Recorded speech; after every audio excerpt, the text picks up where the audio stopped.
noches y bienvenidos a Rumbo al 21. Hoy nos acompaña Daniela Gasca, Hola, buenas noches. Luis Fernando Rivera, Hola, buenas noches a todos. Bernardo Silva Hola, ¿qué tal? Muy buenas noches a todos. y Yesenia Gallardo. ¿Qué tal? Muy buena noche a todas y a todos. Bueno, el día de hoy es un verdadero gusto y es un placer recibir a un científico muy admirable a nivel internacional. Y él fue director del INECOL hace unos años. Es un gustazo recibir al doctor Martín Ramón Aluja Schunemann-Hofer. Muy buenas noches, Martín, ¿cómo estás? Pues muy feliz de estar con ustedes, encantadísimo estar con ustedes. No, hombre, muchísimas gracias por estar con todos nosotros. Es un verdadero placer estar contigo y platicar, porque más allá de ser un científico, sabemos que te gustan todos estos temas y que eres una persona, no diré un científico, eres un ciudadano muy inteligente, muy preparado, pero que sobre todo le preocupa la situación actual de nuestro país y lo hemos estado platicando previamente.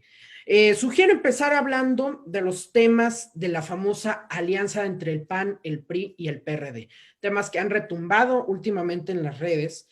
Y bueno, doctor, Martín, desde tu perspectiva como científico y sobre todo como ciudadano, ¿crees que esta cuestión de la alianza sea una opción viable para Jalapa, para Veracruz y por qué no también para México? Mira, yo, tu servidor de entrada, crecí en una familia de demócratas, incluso pues, vengo de una familia de refugiados políticos. Desde mi abuelo, mi padre, todos fueron realmente gentes que lucharon pues, por sus ideales. Entonces, tengo una formación muy estricta en el tema de la democracia, ¿sí? En mi casa se vivió muchísimo esto. Y yo pienso que en la vida tienes que ser, en el tema político, muy, muy analítico. Soy científico por formación. Y todas las situaciones son cambiantes. Hay que analizar caso por caso, porque además la dinámica política es muy dinámica. Y mientras el principio de cualquier alianza sea defender la democracia, yo pienso que es un mecanismo válido. Si el principio detrás de una alianza es alguna trapacería o alguna cosa que atenta contra la democracia, yo no estaría de acuerdo. Entonces, la pregunta que nos tenemos que hacer, y de entrada, pues yo sí quisiera felicitarlos a ustedes como jóvenes, o sea, estoy lleno de admiración, muy emocionado porque pues, me remonto a ya hace un buen número de años cuando era joven de su edad, también era muy activo, ¿no? Yo tuve la oportunidad de estudiar en el Colegio Suizo de México y ahí había mucha efervescencia también de este tipo de análisis. Y entonces, siendo muy concreto en cuanto a tu pregunta, si uno lo analiza desde el punto de vista, digamos, de la doctrina de estos partidos, pues suena como que estás mezclando el agua con el aceite. Por el otro lado, yo me pregunto a alguien que yo admiraba muchísimo, ¿no? Que era Castillo Peraza, ¿no? Que en su momento dirigió al PAN, que era un intelectual, no sé qué diría él, pero repito, ¿cuál es la motivación que lleva a estos tres partidos tan disímiles a aliarse? ¿Sí? Esa es la pregunta que nos tenemos que hacer como ciudadanos. Y yo creo que como ciudadanos tenemos que analizarlo desde esa óptica. O sea, esta alianza persigue un fin de beneficio común, un fin que le va a ayudar al país y un fin que va a fortalecer a la democracia del país. Yo pienso que entonces es algo que se vale, ¿sí? ¿Qué es lo que se está buscando ahorita? O sea, las elecciones del 2021 son trascendentes. Yo pienso que a mí luego me chocan las palabras con mucha hipérbole, pero se habla de que son históricas, ¿no? Y realmente son históricas, literalmente lo son, porque, salvo que me equivoque, yo no soy historiador, nunca se habían elegido tantos puestos en un solo momento de tanta trascendencia para el país, hablando de cara al futuro. De entrada, estamos hablando de que se va a renovar o no el Congreso de la Unión.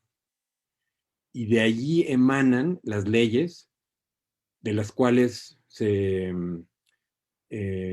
pues basan los ejecutores de esa parte jurídica, que es el ejecutivo, para poder gobernar un país. Entonces la pregunta que nos tenemos que hacer como ciudadanos es, ¿qué le conviene al país?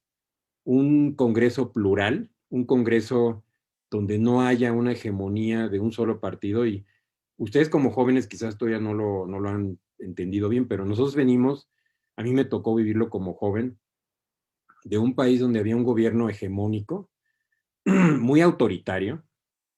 Cuando yo era joven había pues mucho autoritarismo, ¿sí? Me tocó la Olimpiada. Me acuerdo regresando con mi madre de Suiza, pues muy espantado como niño porque mi madre me llevaba a la calle. Mi padre también participó en varias de las manifestaciones y había un autoritarismo tremendo, o sea, donde pues realmente a la gente se le golpeaba, pues a muchos los asesinaron. Y todo era porque había un partido muy hegemónico que no permitía el disenso, digamos, ¿no? No permitía que la gente pensara de una manera diferente. Entonces, de esos momentos, yo hablo de lo que conozco, porque finalmente no puedo hablar más atrás, ¿no? De esos momentos yo pienso que el país avanzó muchísimo, ¿sí? En mi experiencia, el país se fue abriendo, se fue volviendo mucho más democrático, mucho más abierto a las opiniones diversas. Se construyó, por ejemplo, lo que era antes el IFE, ahora el INE, algo impensable, ¿no? O sea, Pepe Woldenberg, que fue uno de los artífices de la creación de esa institución tan importante, logró, por ejemplo, que empezara a haber un congreso plural, ¿no? Cuando era chavo, yo me acuerdo que escuchaba los informes del presidente en el Congreso, eran unos monólogos muy insoportables, porque pues, era una persona hablando y nadie más podía decir nada. Y me acuerdo muy bien cuando de repente lo empezaron a interpelar, y eso se veía así como algo gravísimo, ¿no? Que cómo se atreve alguien a interpelar al señor presidente, ¿no?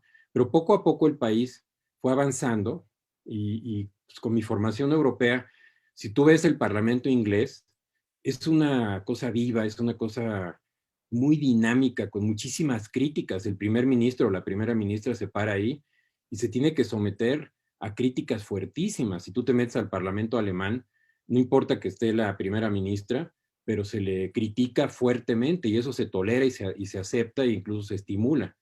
Entonces, nosotros nos movimos de este autoritarismo total a una sociedad plural, donde de repente el Congreso ya era pues, muy diverso, y ahorita estamos en una situación, para mí, que es una reversión al pasado, donde de repente tenemos otra vez un partido hegemónico que en muchos sentidos está actuando pues, de manera poco democrática. Yo lo vivo en el tema científico, ¿no?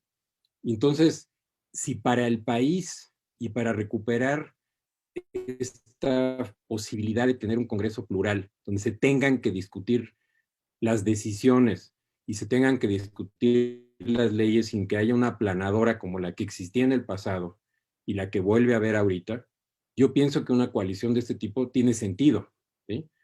En el claro entendido de que estás juntando partidos que de alguna manera fueron sacados del poder por los malos manejos que hubo en el pasado. También tenemos que ser conscientes, ¿no? O sea, tenemos que estar perfectamente conscientes de que el PRI pues cometió muchos errores, que el PAN también cometió muchos errores, que el propio PRD cometió muchos errores.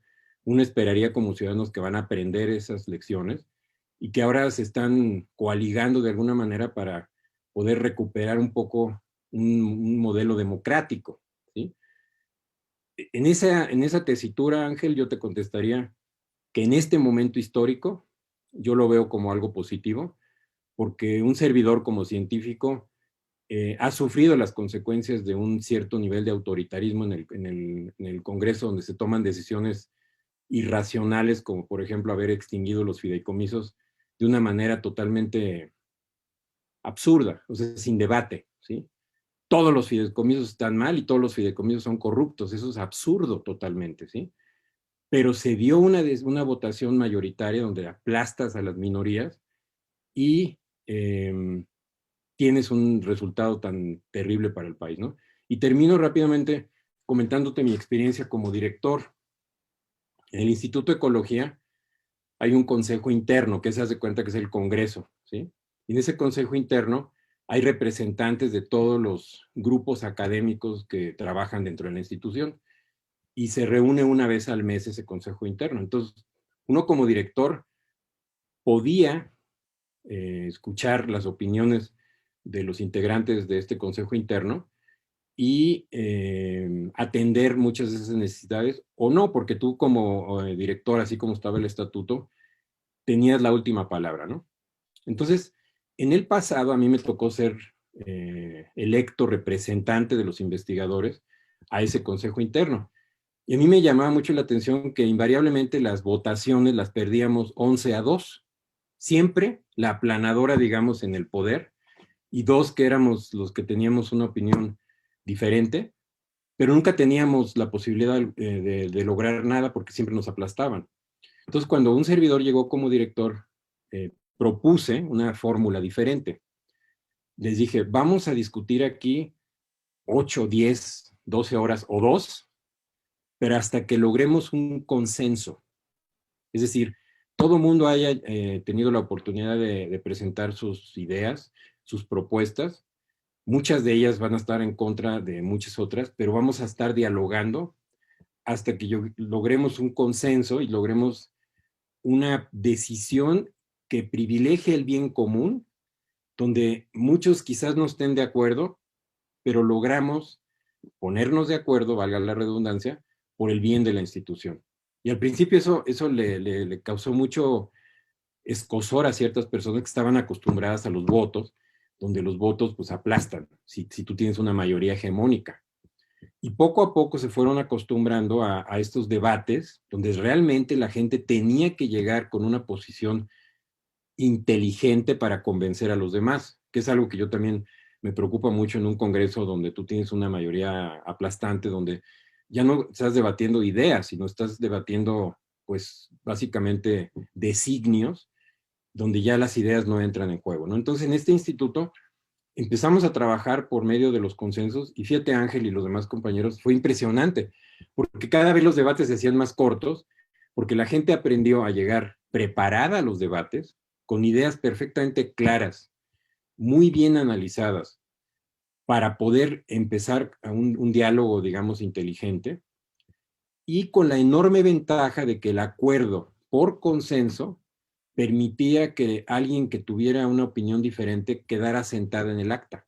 Entonces, los disensos quedaban asentados para el récord, digamos, legislativo, en este caso del Consejo Interno, y eso dejaba muy tranquilas a las personas porque todo el mundo podía regresar a las actas y conocer cuáles fueron las ideas que no eran necesariamente ese consenso que se había logrado. Y ese es un poco lo que yo les estoy planteando a ustedes, ¿no? O sea, si en este caso se une un grupo de partidos que no necesariamente tienen doctrinas parecidas o filosofías parecidas, pero el fin último de esta alianza es lograr que se vuelva una democracia, que es lo que nosotros como mexicanos estamos buscando, pienso que no es una mala idea, en este caso particular. Yo creo que sí, es importante que los partidos, también de cara a la sociedad, nos expliquen cuáles son sus doctrinas, convenzan a las personas que si tú vas a votar por X, Y o Z, lo hagas porque conoces al partido y sabes cuáles son su filosofía, su doctrina política, porque de otra manera otra vez estamos votando como borregos, ¿no? En este caso, ya para terminar, nos queda claro que la doctrina del PAN, del PRI y del PRD pues no son para nada parecidas, pero se están coaligando por un bien común, y yo pienso que en este momento el país necesita consensos, no imposiciones. Bien, hablando del mismo autoritarismo y de la poca apertura que tienen el partido Morena, realmente, o bueno, este movimiento, porque realmente es un movimiento. Y bueno, inclusive por el mismo líder, ¿no? El presidente Andrés Manuel López Obrador, pues se platicaba, ¿no? Y se decía, es una persona que no quiere escuchar a la gente, que no es importante su opinión más que la opinión del mismo. Pero regresando al túnel del tiempo, tú le mandaste una carta al presidente López Obrador. Tú le mandaste una carta invitándolo a venir aquí a Jalapa y a Coatepec para que viniera al INECOL, ¿no? Me parece, ha recibido respuesta de esa famosa carta que anduvo circulando en redes y que retumbó por las redes sociales. Pues fíjate que me da gusto que la menciones, me da gusto que la hayan leído, porque para mí pues, la intención fue una intención noble. Mucha gente me dijo que estaba yo totalmente loco por atreverme a hacer eso, porque iba a haber consecuencias. Y uno nunca tiene que tener miedo cuando tú estás actuando con respeto. Yo siento que fue una carta muy, muy respetuosa. Pero si se acuerdan de esa carta, yo inicié pidiéndole, con todo el respeto al señor presidente, que no mezclara peras con manzanas, y le explicaba, basándome en una filósofa que yo admiro muchísimo, que es Paulina Rivero Weber, cuál era la diferencia entre la moral y la ética. Porque es algo que yo creo que es muy importante que ustedes como jóvenes tengan pleno conocimiento de las cosas que están debatiendo, ¿no? Entonces, cuando un mandatario nos quería imponer una cartilla moral, yo sí dije, no, no, no, no, yo no estoy de acuerdo con eso, porque la moral es algo muy respetable, pero tiene mucho que ver con doctrinas poco democráticas, ¿sí? La moral se impone, la moral no la escoges, y desgraciadamente a lo largo de la historia, con la bandera de la moral, se han asesinado a millones de personas. Y eso a mí se me hizo muy, muy peligroso cuando un presidente nos empieza a querer imponer una cartilla moral. Entonces yo me atreví a explicarle, basándome otra vez en Paulina Rivero, que había una enorme diferencia entre la moral y la ética. Yo más bien le proponía que se hiciera una cartilla ética. Y la cartilla ética y la ética es una manera de analizar y de actuar de manera cotidiana, basada en principios muy profundos, donde tú te comprometes con ti mismo a actuar a lo largo de tu vida de manera ética, en todos los ámbitos del desempeño como ciudadano, ¿sí? Y a mí se me hace eso algo muy poderoso. Regresando al tema, ahorita que vamos a pensar qué es lo que más le conviene al país, yo creo que todos nuestros votos deben ser votos éticos, ¿sí? Profundamente analizados, profundamente pensados, y que privilegien el bien común, el bien del país. Para mí es una decisión ética muy importante, ¿sí? Quizás nos lleve a una situación donde nosotros no estamos necesariamente de acuerdo a nivel personal, porque consideramos que pues, nuestros intereses personales no están representados, pero en este momento tenemos que pensar en el país, en nuestra ciudad, en la colectividad, no tanto en un interés personal, ¿no? En esa carta yo también invitaba al presidente a que nos visitara, precisamente porque la única manera de que nosotros como país avancemos es mediante el diálogo, pero un diálogo no de sordos, ¿no? Donde tú pues estás simplemente presentando cuál es tu posición y no te abres a escuchar otras. Y la única manera de dialogar con las personas, incluso el presidente de la República, pues es invitarnos, ¿no? Y yo dije, bueno, pues lo invito al Instituto de Ecología. ¿Por qué? Porque yo quería que él conociera lo que es la actividad científica, ¿sí? Lo que realmente se lleva a cabo en un centro de investigación como el Instituto de Ecología, que es un centro público de investigación. Yo quería convencerlo viendo en la realidad qué es lo que hacemos los científicos y el enorme beneficio que puede obtener la sociedad de la labor de los científicos, ¿no? Entonces, quizás un poco naif, yo pensé que él iba a aceptar esa invitación, y desgraciadamente pues no lo hizo, no, yo nunca recibí ninguna respuesta. Y fue por eso que me atreví un poco, siguiendo los pasos de mis padres, ¿no? A mi padre, por cierto, estuvieron a punto de asesinarlo en Colombia cuando él era estudiante, porque él salió refugiado de España y terminó en Colombia, y estudió medicina, pero lo iban a asesinar porque estaba pues, muy activo en actividades políticas, y solamente se salvó porque el embajador colombiano en esa época falleció en México, y un avión de la Fuerza Aérea Militar llevó el cadáver a Colombia, y en ese avión regresaron a mi papá y lo salvaron, ¿no? Entonces, como yo aprendí que en la vida uno tiene que tener valor civil, siempre y cuando seas respetuoso, porque nunca se vale estar insultando y estar agraviando a las personas, eso no es correcto, eso no lleva a nada bueno. Siempre hay que dialogar y siempre hay que respetar y escuchar al otro. Pues me atreví, ¿te acuerdas en el meeting que hubo en Coatepec, a llevarle una pancarta que decía: prometiste apoyo a la ciencia, cumple? Porque yo pienso que es muy importante que los presidentes, no importa, y en este caso yo también te digo, Ángel, ¿no?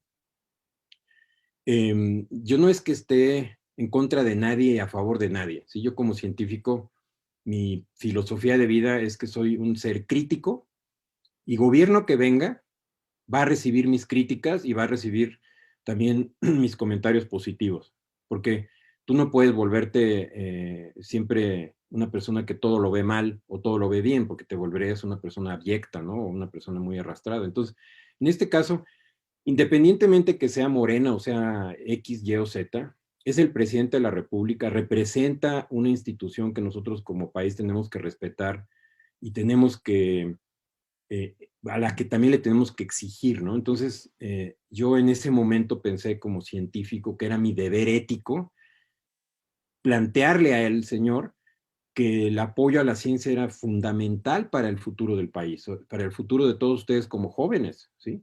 Un país sin ciencia, y esto no es demagogia, no es politiquería, digamos, ¿no? Un país sin ciencia es un país muy pobre, y eso se ha demostrado en la historia de la humanidad muchas veces, ¿no? Hoy en día es irónico que nosotros como científicos hemos sido tan vilipendiados, ¿no? Acusados de que somos fifís, que somos machuchones, que somos un montón de cosas muy denigrantes que yo nunca acepté y por eso también he sido tan crítico, ¿no? ¿Se acuerdan que hace poco estuve en la calle de Reforma manifestándome y exigiendo respeto? Cuando los periodistas me decían, oiga, ¿usted qué hace aquí? Le digo, pues yo estoy exigiendo que me respeten. Yo no soy corrupto, yo no soy ni fifí, ni soy machuchón, nada de eso, ¿no?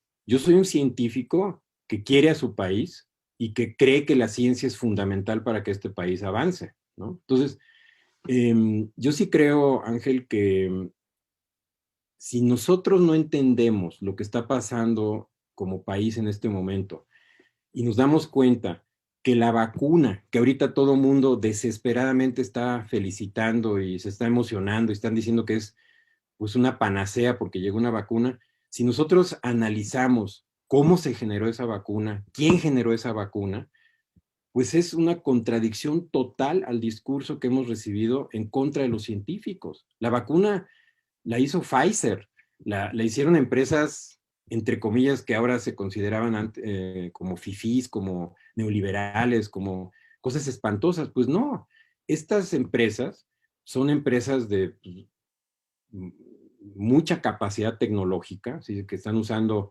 los últimos conocimientos que hay sobre el genoma humano y sobre el genoma del virus en este caso, y desarrollaron una vacuna en tiempo récord.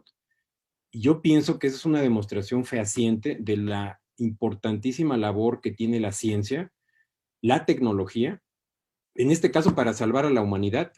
Sin exageración, pues están muriendo millones de personas y si no tuviéramos una vacuna en puerta, pues la posibilidad de que la humanidad tuviera realmente una pandemia brutal sería real, ¿no? Entonces, dense cuenta ustedes como jóvenes que la ciencia fue la que generó esta vacuna y la ciencia es la que está generando las soluciones para que salgamos adelante. Entonces, si tú estás en un país que ataca la ciencia y que dice que la ciencia está llevada a cabo por fifís, pues imagínate qué mal estamos, ¿no? Entonces, yo lo que quisiera es que ustedes, por ejemplo, como jóvenes, pensaran qué diputados y qué diputadas queremos en el Congreso que defiendan a la ciencia, ¿sí?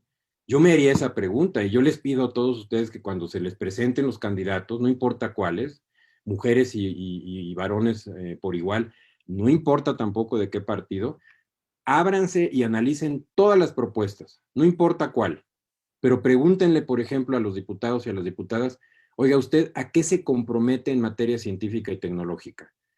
¿Qué compromiso asume de cara a la sociedad para apoyar a la ciencia y revertir todo este proceso de deterioro que ha tenido la ciencia en el país? Ese es el tipo de preguntas que yo le haría a una diputada o un candidato a diputado. Les preguntaría, ¿cuál sería su política en materia ambiental y a qué compromiso concreto valga la redundancia, se compromete usted para que una vez electa o electo diputado, yo pueda recurrir a usted para avanzar una agenda ambiental de cara a futuro como joven mexicano? Ese tipo de ejercicio, Ángel, y demás compañeros, no se hace en México. Si ustedes estuvieran en Alemania y un diputado haya sido elegido, tengan plena garantía de que esa persona no se vuelve a reelegir si no cumple con lo que prometió de cara a la sociedad. En Estados Unidos lo acaban de vivir. El Congreso, cuando llegó el presidente Trump, era de mayoría republicana y a mitad del proceso, a los 2 años, corrieron a un montón de diputados porque no habían cumplido con su palabra y regresó el Congreso al poder de los demócratas. Eso es lo que necesitamos en México. La ventaja de que los diputados se puedan ahora reelegir es esa, de que les puedes exigir y los puedes obligar a rendir cuentas. Yo pienso que ustedes como jóvenes, y por eso me da muchísimo gusto estar aquí platicando y dialogando, y ojalá la gente que nos escuche haga este análisis, ¿sí?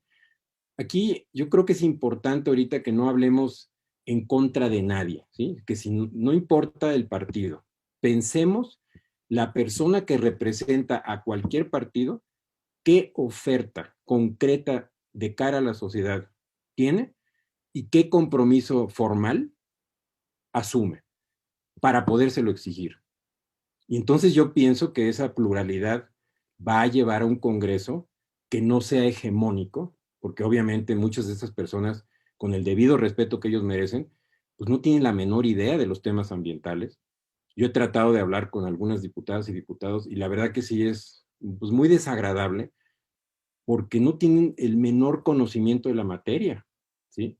En materia, por ejemplo, de educación pública, en materia de educación tecnológica.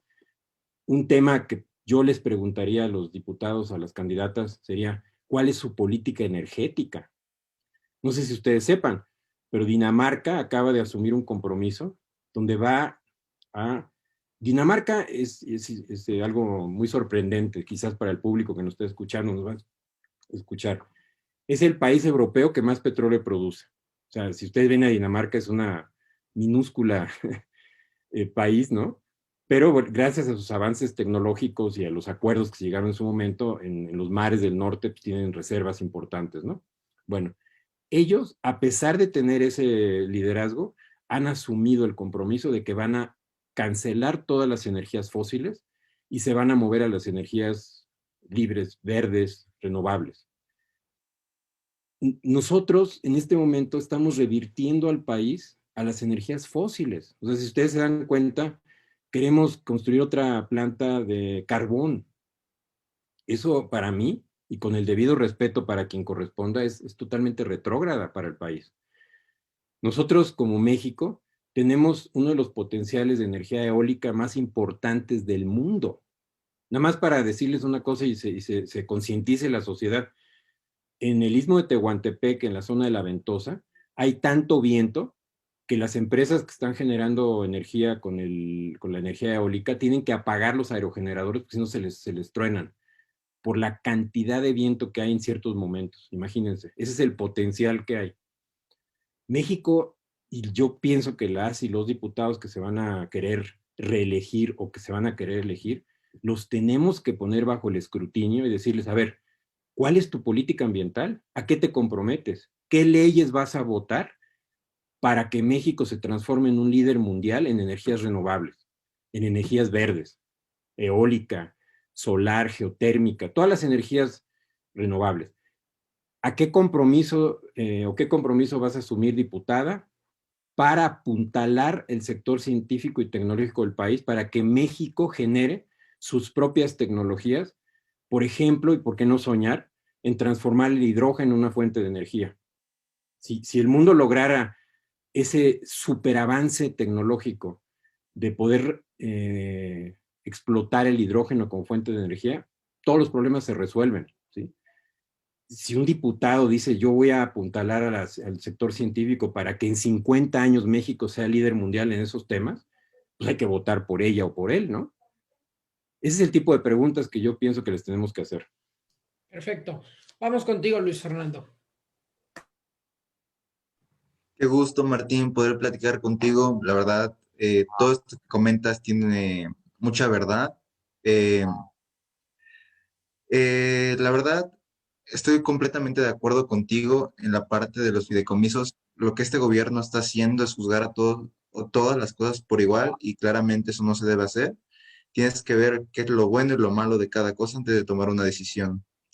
Y ahora yéndonos a Jalapa, que es nuestra entidad y en la que nos debemos enfocar para este 2021, quisiera saber cuáles son las áreas de oportunidad de Jalapa o qué problemáticas tiene Jalapa y qué propondrías tú para solucionarlo. Mira, otra vez, Tristemente, el Instituto de Ecología, que es un centro público de investigación nacional, no ha tenido el honor de ser visitado ni por el alcalde de Jalapa. Fue una visita muy, muy corta, y no lo puedo llamar como una visita pues, seria, ¿no? Donde se haya quedado 2, 3 horas para conocer cómo funciona el instituto, y tampoco ha sido visitada por el actual gobernador. Eso no me manda una buena señal. Quiere decir que hay pues, un total desinterés por la ciencia y la tecnología, ¿no? Entonces, Jalapa, yo pienso, siempre lo he pensado, y por eso escogí también Coatepec y Jalapa como una ciudad para, pues, desarrollarme profesionalmente y tener mis hijos y crear una familia. El potencial de Jalapa no es de industria tradicional, ¿sí? Industria contaminante, industria depredadora, sino Jalapa tiene el potencial de una industria limpia, ¿sí? Una industria tecnológica. Yo siempre soñaba con una especie de Silicon Valley, y por eso como director pues pugné muchísimo, y afortunadamente se logró por construir el clúster científico y tecnológico Biomimic. Mi idea era que eso fuera un detonador de toda una cadena de instituciones, tanto nacionales como internacionales, que se aglutinaran en Jalapa y generáramos el Silicon Valley de México, ¿sí? Porque hay que soñar a ese nivel, ¿no? Entonces, yo pienso que el potencial de Jalapa es un potencial de intelecto, ¿sí? De cerebro, y no de rudeza, digamos, ¿no? Otro tema que para mí es muy preocupante y muy importante es el tema ambiental, ¿sí? Seguimos rapando el cofre Perote, seguimos permitiendo incendios masivos.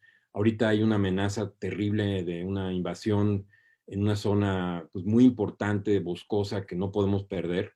O sea, de alguna manera seguimos con los procesos arcaicos, trogloditas del pasado, ¿sí? Y no entendemos que el agua depende de que tengamos bosques sanos, y que sin bosques sanos, toda la humedad que viene del Golfo y que es peinada por esos bosques antes de pasar al altiplano se pierde. Entonces, yo pienso que ahí yo también, pues como jóvenes, les exigiría a las y los candidatos que quieren reelegirse o elegirse para la legislatura local, cuál es su compromiso concreto en el tema ambiental, ¿sí? Es muy importante. Nosotros, imagínate en Jalapa, bueno, en Veracruz en general, más del 75% de todas las aguas servidas, digamos, es una forma elegante de decir, pues lo que mandamos vía los drenajes, no son tratadas, son aventadas al mar. Imagínate eso en un momento histórico como el que estamos viviendo, ¿no? Es realmente alarmante. Seguimos teniendo los famosos rellenos sanitarios, que pues para fines prácticos es pura demagogia. Haces un agujero, llenas una cañada, dicen que ponen geomembranas y no sé cuántos rollos, pero a la hora de la hora hay muchísima contaminación a los mantos freáticos o a los cuerpos de agua por escurrimientos, ¿sí? Eso hoy en día deberían ser los temas que le estaríamos preguntando a los partidos políticos, a los candidatos a diputado. ¿Cuál es su solución, señor diputado o señor alcalde, al problema de la basura? ¿Sí? Y no otra vez más de lo mismo, ¿no? Relleno sanitario, no, eso ya está rebasado, ¿sí? Entonces, ese es otro tema. Mira, me preocupa muchísimo también como ciudadano general, ¿no? Es el tema de la inseguridad. Para mí es un tema que realmente es muy, muy grave, y yo pienso que también las y los diputados, los alcaldes, en este caso, quien quiera gobernar Jalapa, tiene que asumir un compromiso independientemente del partido que vaya a representar, de cara a la sociedad, y no más demagogia, ¿sí? Porque hemos recibido ya demasiada demagogia en ese sentido y seguimos pues, peor que antes, ¿no? A nosotros se nos prometió acabar con el problema de la violencia, ¿sí? Y eso como sociedad nosotros lo escuchamos muchas veces. ¿Y qué es lo que estamos viendo? Estamos viendo una militarización del país, que eso no es sano. Un país no se puede militarizar, ¿sí? Nosotros salimos de eso. Les platicaba cuando era chavo, ¿no? Antes tú le tenías muchísimo terror al ejército porque no sabías si te pillaban en una manifestación dónde ibas a terminar. Logramos salir a través de un proceso democrático que costó mucho trabajo. Yo al ejército le tengo muchísimo respeto porque tuve el honor y el orgullo de hacer el servicio militar. Yo no lo evadí, yo lo quise hacer. Conozco lo que es la disciplina militar y la admiro, ¿sí? Yo pienso que los militares, así como los marinos y todo el cuerpo, digamos, la parte armada del país, debe ser muy, muy respetada, debe ser una instancia que la gente vea con respeto y con admiración y con gratitud, pero zapatero a tus zapatos, ¿sí? O sea, tú no puedes empezar a mezclar peras con manzanas, tú no puedes empezar a asignarle labores a un cuerpo militar, eh, eh, por ejemplo, en temas que no son necesariamente del ámbito de su especialidad. El otro día alguien me preguntaba y estábamos platicando sobre eso y le diría, ¿tú qué dirías si tú llegas a una consulta médica a ver un gastroenterólogo y te enteras que esa persona es un mecánico automotriz? Yo pienso que te vas a salir del consultorio, ¿no? Porque vas a decir, oiga, permítame, yo vengo a que me vea un gastroenterólogo, no un mecánico automotriz. O, por ejemplo, si un servidor como ingeniero agrónomo termina dirigiendo la Secretaría de Salud, pues no, eso no funciona. Entonces, yo pienso que el tema de la seguridad lo tenemos que abordar como sociedad. Qué bueno que ustedes como jóvenes lo estén tocando, ¿no? Es un tema básicamente de social, la, toda la parte de la pobreza, ¿sí?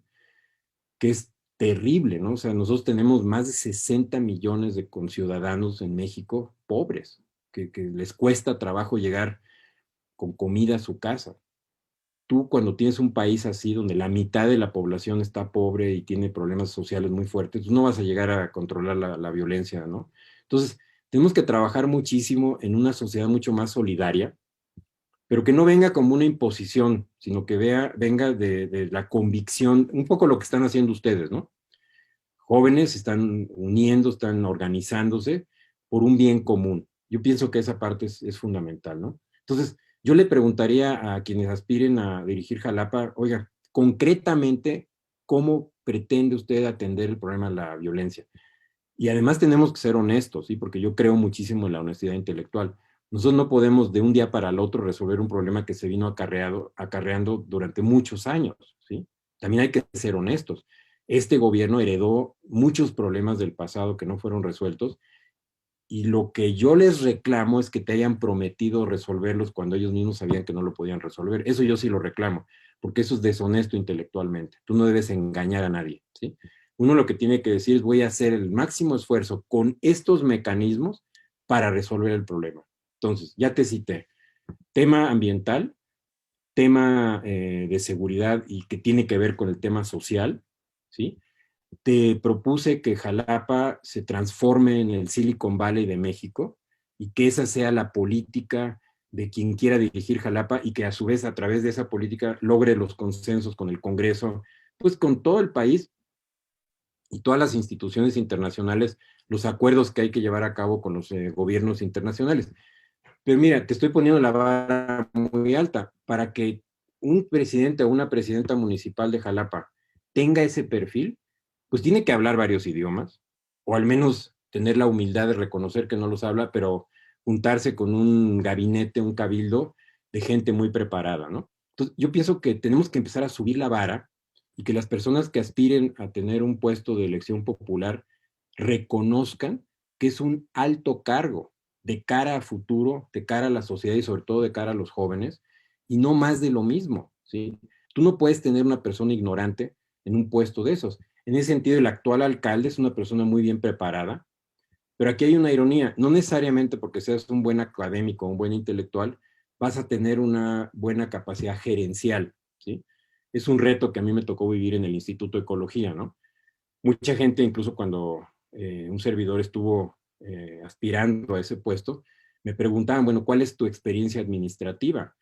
Porque dirigir una ciudad o dirigir un instituto o dirigir un país requiere necesariamente de capacidades gerenciales, requiere de una serie de elementos como por ejemplo la inteligencia emocional, que desgraciadamente yo no veo aflorar en muchos de los líderes que tenemos en este país, ¿sí? Sin mencionar nombres, pero cuando alguien tiene inteligencia emocional no insulta, ¿sí? Cuando alguien tiene inteligencia emocional no falta el respeto, porque la inteligencia emocional precisamente te lleva a ser mesurado, a ser inteligente en la forma que abordas los problemas, ¿no? Entonces yo pienso que la pregunta que tú me haces es muy buena, porque lo que le estoy pidiendo a ustedes y a la sociedad que nos esté escuchando es que seamos mucho más exigentes y críticos con el perfil de las personas que vamos a elegir para llegar a estos puestos, ¿sí? No importa que sea una integrante del cabildo o un integrante como alcalde o como gobernador o como diputado, ¿sí me entiendes? Esa es mi posición. Y yo te menciono, mira, otro tema que a mí se me hace increíblemente absurdo es que Veracruz, cuando tu servidor llegó a México repatriado, era el granero de México, ¿sí? En Veracruz se producía la mayor cantidad de alimentos para el país. Y hoy en día Guerrero nos rebasó, por ejemplo, en producción de mango, Manila. Me da mucho gusto por Guerrero, pero me da mucha pena por Veracruz. Y Veracruz ya no es la potencia agrícola que era y para la cual tiene una enorme vocación. Tenemos una enorme vocación forestal. Ya no lo somos.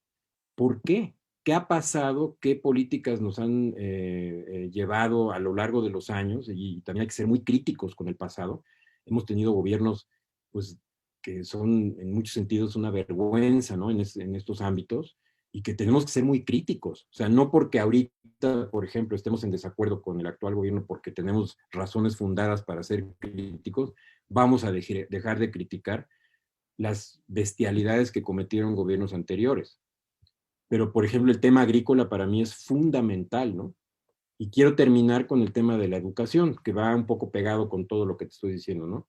Nosotros tenemos que exigirle al siguiente alcalde, ya no lo vamos a poder hacer con el gobernador en estas elecciones porque no se reelige, pero sí, por ejemplo, a todas las diputadas y diputados, exigirles, y es uso con toda la propiedad de la palabra, mucha mayor nivel en el tema educativo, ¿sí? La educación es fundamental para salir como Estado, como ciudad, como país de la situación en la que estamos.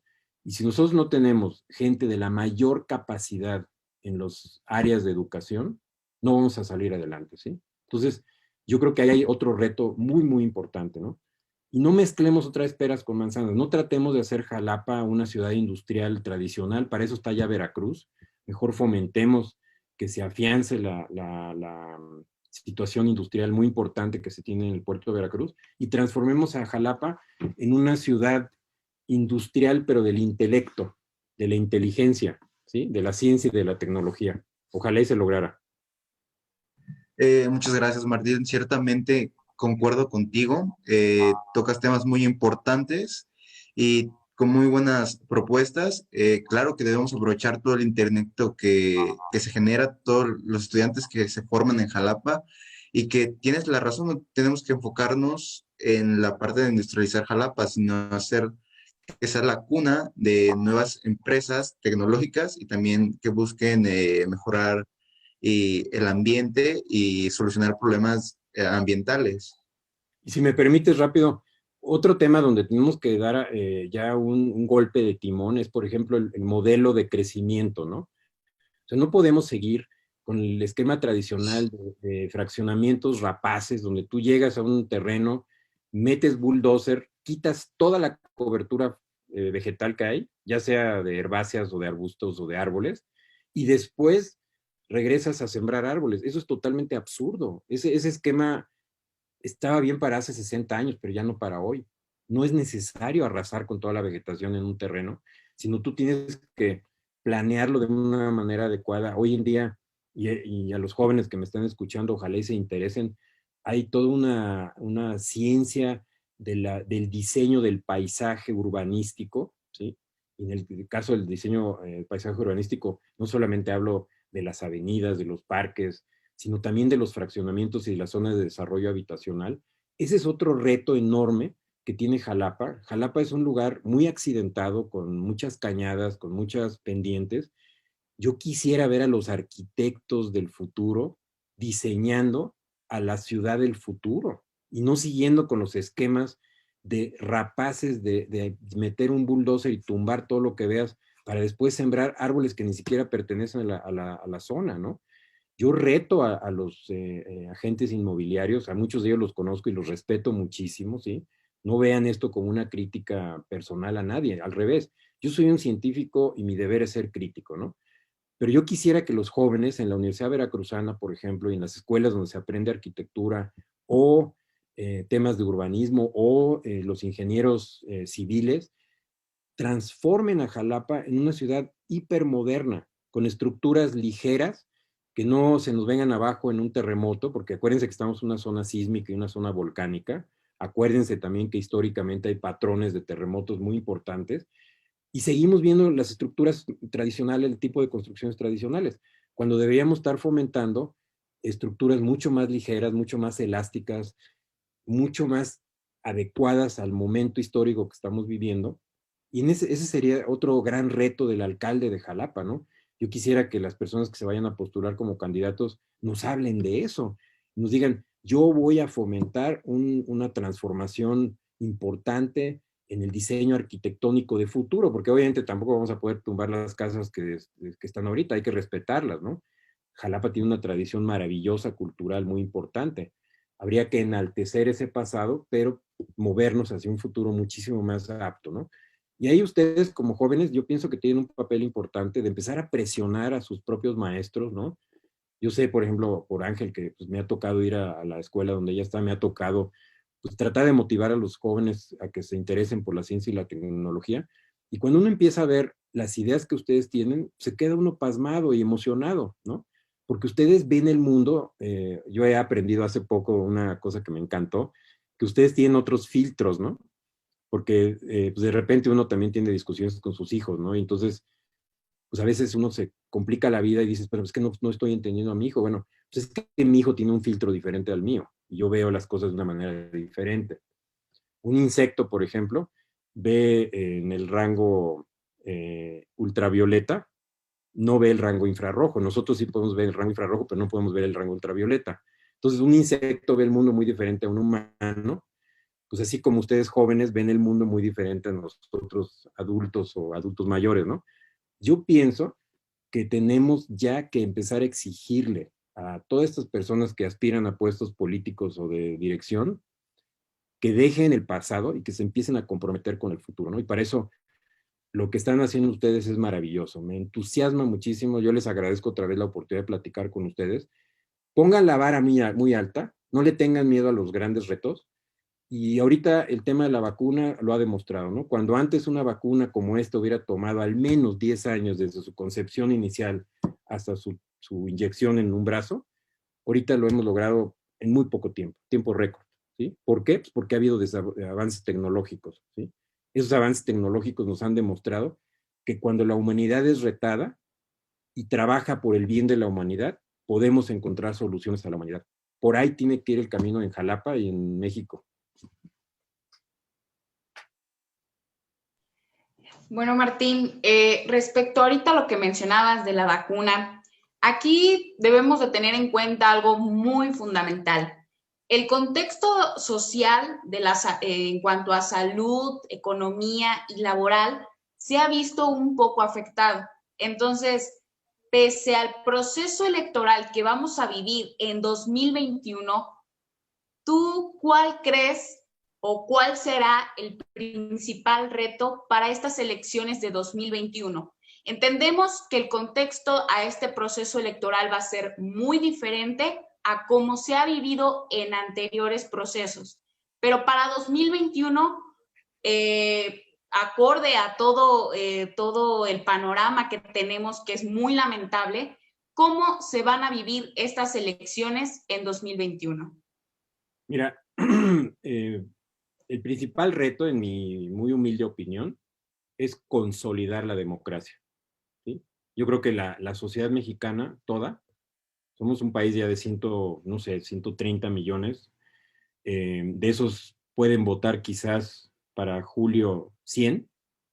Esos 100 millones que van a poder votar, se deben hacer la pregunta, vamos a decir 80 millones, que no quiero decir un disparate, pero haciendo un cálculo demográfico más o menos, y si a los 18 años ya la gente puede votar, pensemos que pueden ser 100 millones, ¿sí? Esos 100 millones de personas, todos y todas, se tienen que hacer la pregunta, mi voto, ¿qué resultado o qué efecto va a tener sobre la consolidación de la democracia en este país? Con una democracia consolidada, vamos a lograr transformar al país poco a poco. Es un proceso gradual, ¿sí? Corea del Sur tampoco se transformó de un día para el otro. España tampoco. Acuérdense que España tuvo una dictadura durante muchos años y hace muy poco tiempo se volvió democrático. Alemania no se diga, y ahorita en Alemania empieza a haber otra vez riesgos enormes, donde un partido pues, neonazi alcanzó un 12% en el Parlamento. A mí eso me pone los pelos de punta, ¿no? Porque dices, híjoles, ¿cómo es posible que la gente tenga una memoria histórica tan corta? Yo apelo mucho a la memoria histórica del mexicano, de ustedes como jóvenes, pónganse a estudiar historia reciente, ¿sí? No se vayan muy lejos, ¿sí? Agárrense la historia de este siglo pasado, de 1900 para acá, y analicen los procesos que hubo en este país y que nos llevaron a poder votar, que ustedes como mujeres puedan votar, y a poder tener un parlamento o un congreso donde tengamos representantes populares, ¿sí? Y yo creo que el gran reto de estas elecciones que vienen es precisamente que la gente sea analítica, o sea, que no votemos de manera cartonada porque me dijo la tía o porque me obligaron o porque me dieron una beca. No, no, no, no. Una beca es obligación del Estado mexicano, así como una beca es obligación del Estado alemán o una beca es obligación del Estado coreano, ¿sí? Eso no es motivo para que tú votes a favor o en contra de nadie, ¿sí? El Estado mexicano, así como el Estado estadounidense, ¿no? O el Estado canadiense o el Estado argentino, tiene ciertas obligaciones de cara a la sociedad porque la sociedad paga impuestos, ¿no? O muchos pagamos impuestos. Entonces, los apoyos sociales que se dan son obligación del Estado y no tienen por qué mezclarse con una tendencia en tu voto. Todo voto tiene que ser pensado, todo voto tiene que ser analizado y todo voto tiene que ser entregado con plena convicción y conocimiento de causa. Para mí ese es uno de los grandes retos, ¿sí? El otro gran reto es consolidar las instituciones, ¿sí? A mí me preocupa muchísimo cuando de repente escuchamos que cuál es la necesidad de la Comisión Reguladora de Energía, para eso está la Secretaría de Energía, que cuál es la función de la COFETEL, para eso está la Secretaría de Comunicaciones y Transportes. Pues yo me pongo a temblar porque digo, entonces, ¿cuál es el papel del INE? Porque para eso está la Secretaría de Gobernación. Cuando yo era chavo, era de su edad, la Secretaría de Gobernación controlaba las elecciones y las controlaba de una manera muy perversa, ¿sí? Porque como tenía el poder el gobierno en turno, pues entonces se hacía lo que los chicharrones tronaban en la Secretaría de Gobernación. Como país avanzamos y construimos la institución que antes se llamaba IFE, que ahora se llama INE. Esa institución la tenemos que fortalecer. En el voto de 2021, yo estoy pensando que todo mexicano debe analizar si su voto va a fortalecer al INE o lo va a debilitar, ¿sí? Independientemente otra vez del partido, porque yo creo que no es sano enfrascarse ahorita en debates de que si este es bueno y este es malo y no. Yo creo que tenemos que desenchufarnos de estos debates divisorios, ¿sí? Yo estoy muy en contra de que al país se le divida, no estoy de acuerdo con eso, ¿sí? Es muy peligroso cuando tú empiezas a calentar una sociedad y dividirla entre fifís y no fifís, la consecuencia es muy grave, ¿sí? Entonces, yo por eso ahorita, y se han dado cuenta, estoy siendo muy cauto y muy cuidadoso en no enfrascarme en ese tipo de debates. A mí no me interesa perder el tiempo en discutir lo que para mí es absurdo, ¿sí? Ponerse a discutir cosas que para mí son denigrantes, no lo voy a hacer, ¿sí? Ustedes como jóvenes no entren en esa dinámica, ¿sí? No se empiecen a pelear con las personas porque hay gentes que tienen posiciones irreductibles. Yo creo que hasta la persona más necia puede llegar a tener un debate abierto, y ese es el reto al que quiero hacer referencia contigo, a la pregunta que me haces, ¿sí? Que tenemos que lograr como país debatir en armonía ideas sin tener que pelearnos y sin tener que estarnos acusando de que tú eres de este sector o tú eres del otro, ¿no? Esto es perverso. O sea, ningún país debe dividir a su sociedad. Y les quiero dar el ejemplo de Estados Unidos, ¿sí? No los Estados Unidos mexicanos, sino los Estados Unidos de Norteamérica, ¿sí? USA, donde desgraciadamente, yo el otro día le decía a Ángel que hay un libro que le recomiendo muchísimo que se llama Prius, como el vehículo eléctrico, o Pickup, ¿no? O sea, el carro eléctrico o la camioneta Pickup. Y son dos sociólogos que analizan por qué en Estados Unidos se ha dividido la sociedad de una manera tan brutal, al grado que la gente se empieza a agarrar a balazos, ¿sí? En las manifestaciones se escupen, se patean. Eso es terrible, eso no es bueno, ¿sí? México no debe ir por ese camino. México debe serenarse, regresar a una situación en que tú puedas sentarte con una persona que piensa diferente a ti y tener un diálogo abierto, quizás fuerte, quizás acalorado, pero al final te das la mano y dices, sabes que yo respeto mucho tu posición y ahora la entiendo, porque ahora entiendo por qué piensas de esa manera, porque me diste elementos para pensar de esa manera, ¿sí? O para entender por qué piensas de esa manera. Y tú ya tuviste el tiempo de escuchar mis argumentos y ahora ya nos conocemos mejor, ¿sí? Ese es el gran reto de las próximas elecciones, que no caigamos en polarizar, sino que caigamos en debatir, en analizar, en cuestionar, en pensar, ¿sí? Yo invito a todas las personas que nos están escuchando, nos van a escuchar, a pensar, no a pelearse, no a estar discutiendo por discutir, ¿sí? Yo pienso que ese es el deber ético de quien dirige este país en este momento. Siempre, Angela Merkel, cualquier líder de altura, Angela Merkel en Alemania, que es una persona que yo admiro muchísimo, no se dedica a dividir al país, se dedica constantemente a unirlo y a decirles a la gente, vota como quieras votar, pero con argumentos, ¿sí? Yo le conté un día a Ángel Chico, ¿no? Me acuerdo cuando estábamos platicando, su padre, que yo también lo quiero mucho, ¿no? Les decía que a mis hijos, y ahorita estoy pagando un poco las consecuencias y lo digo de manera irónica, siempre le decía, cuando estábamos en la mesa, le dije, miren, a su papá lo van a convencer con argumentos, no me vengan con rollos, ¿sí? Y mi hija, por ejemplo, que ahorita está estudiando leyes, se ha vuelto una persona pues, de muy difícil debate porque tiene perfectamente claras sus ideas y te las puede argumentar muy bien. Mi hijo, que es una persona un poquito más, entre comillas, política, ¿no? Pero también tiene sus posiciones muy claras. Y cuando yo me siento con ellos a platicar, siempre les pido, a ver, ¿cuál es tu posición? ¿Sobre qué estás basando esa posición? ¿Y cuáles son los elementos que te llevan a llegar a esa posición? Si la sociedad mexicana hace este ejercicio, y por ejemplo un debate como el que estamos teniendo ahorita, un diálogo como el que estamos teniendo ahorita, ayuda a que la sociedad mexicana tenga este tipo de diálogos, yo estoy seguro que vamos a avanzar muchísimo, ¿sí?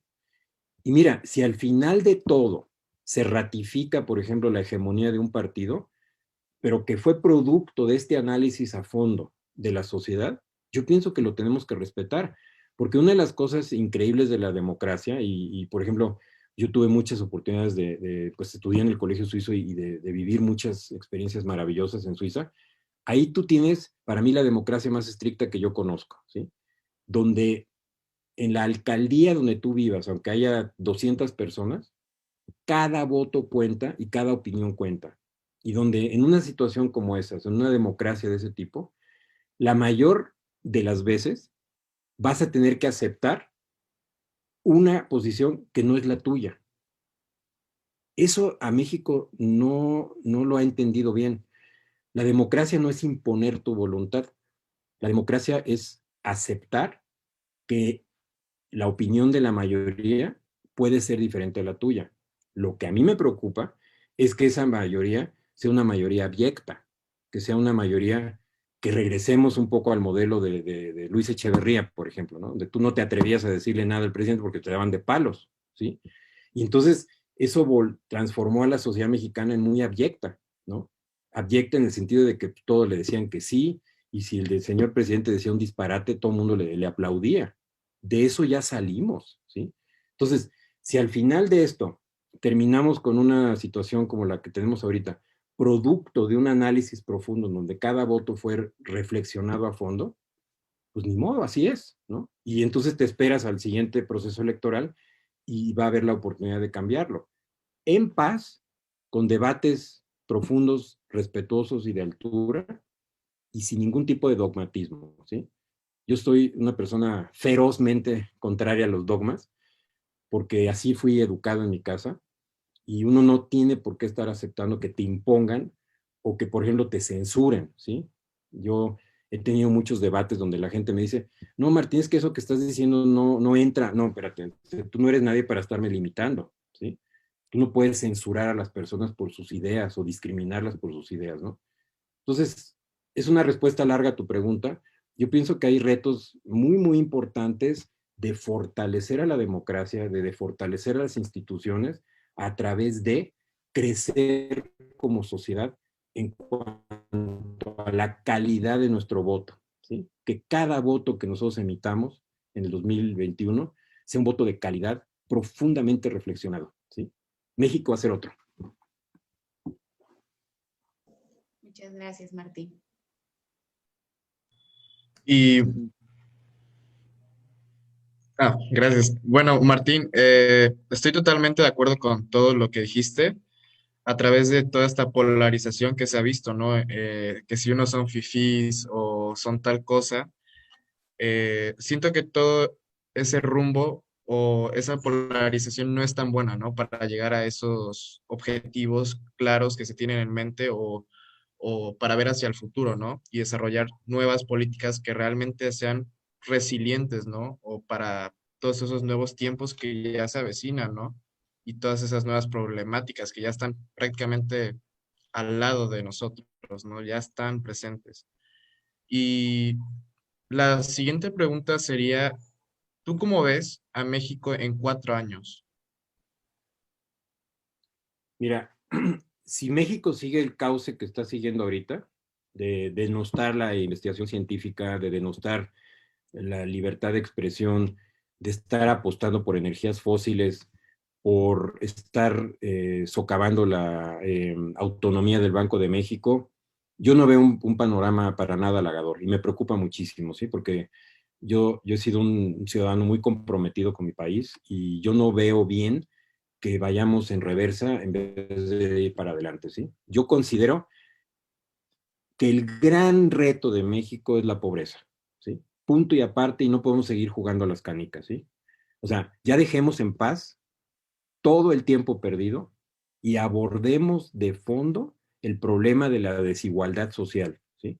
Pero no con demagogia, no con esquemas tradicionales, sino que realmente generando una sociedad educada e informada que transite precisamente hacia un mundo democrático, un mundo con energías limpias, un mundo con educación de calidad, un mundo donde los jóvenes tienen la oportunidad, no solamente en las carreras tradicionales, ¿sí?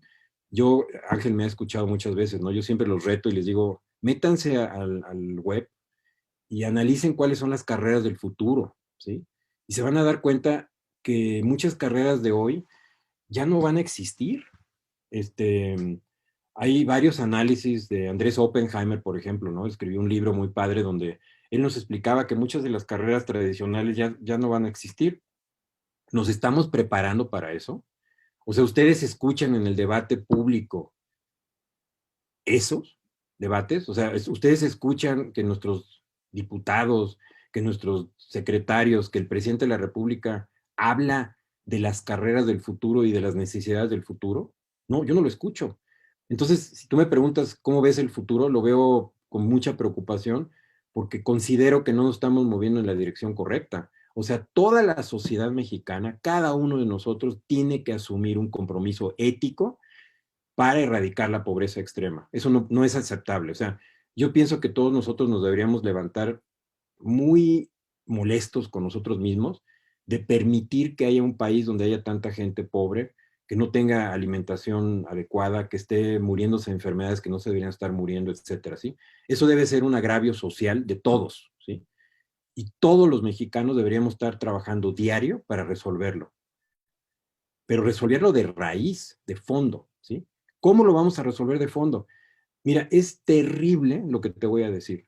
¿Quién está pagando las consecuencias de volver a usar energías fósiles en las refinerías? Estoy hablando del diésel pesado que ya se estaba sacando de estas refinerías. La gente pobre. Si tú te vas a la zona de Cadereyta, Nuevo León, donde está la refinería de Cadereyta, la incidencia de enfermedades muy graves por la altísima contaminación que están generando otra vez estas refinerías con estos insumos de muy mala calidad, es terrible. ¿Tú crees que los pobres se van a beneficiar con esto? Para nada, se van a enfermar más de lo que ya estaban. ¿Tú crees que los pobres se van a beneficiar cuando estás generando energía con carbón? No, eso ya está superado. Está superado. Los países que han dado el viraje para quitar ese tipo de cosas se han vuelto sociedades más sanas y que pueden salir de los problemas, ¿sí? Pero si tú eres una sociedad pobre, que tienes muchos problemas sociales y aparte estás enfermando a la gente por estar usando mecanismos que ya están superados en materia, por ejemplo, energética, por citar una de ellas, pues no vamos a llegar a nada. Deberíamos tener un gran debate, también contestando tu pregunta, sobre cuál es el mejor sistema de salud que requerimos como país, no clientelar, ¿sí? Y en ese sentido, yo siempre reprobé estos esquemas clientelares del pasado, de los partidos del pasado, ¿sí? Pues el PRI, por ejemplo, manejaba siempre a los maestros como un coto de votos. No podemos regresar a eso, ya habíamos salido de ese esquema, ¿sí? El PRI también manejaba a mucha gente pobre por la necesidad para llevarlos a las urnas a votar de una manera que no era la más adecuada para el país. Ya habíamos superado gran parte de eso, ¿sí? Entonces no podemos regresar otra vez a un esquema de pasado, ¿no? Entonces, si tú me preguntas ahorita yo como científico, ¿cómo veo el futuro del país? En este momento lo veo con enorme preocupación, ¿sí? Yo pienso, repito, que tendríamos que estar preocupándonos por fortalecer las instituciones y no debilitarlas. Tendríamos que estar preocupándonos, sí, como sociedad, y te acuerdas que hablaba de ética al principio, ¿sí? Si realmente nosotros introducimos los valores éticos en la escuela, yo te puedo garantizar que en muy poco tiempo vamos a erradicar la corrupción, porque nadie que asume un compromiso ético personal va a aceptar la corrupción, ¿sí? Pero si vamos a estar dándonos a tole con el dedo, ¿sí? Y pues ahora sí que por seguridad personal no te puedo mencionar nombres ni no puedo mencionar temas complicados, pero a mí no me van a convencer de que ahorita estamos atacando la corrupción de frente porque no es cierto. Yo no, como científico, no creo en las mentiras, ¿sí? Pues, ¿cómo vamos a avanzar? ¿Sí? Yo creo que tendríamos que tener un pacto social contra la pobreza de toda la sociedad, donde cada uno de nosotros dice, a ver, ¿yo cómo puedo aportar a mejorar el tejido social en mi entorno cercano? ¿Sí? ¿Qué puedo hacer? Generar un trabajo bien pagado que tenga seguridad social. Voy a hacerlo. Si eso implica que a lo mejor ya no me voy a ir de vacaciones todos los años al lugar que yo quisiera irme de vacaciones, porque parte de ese dinero lo voy a invertir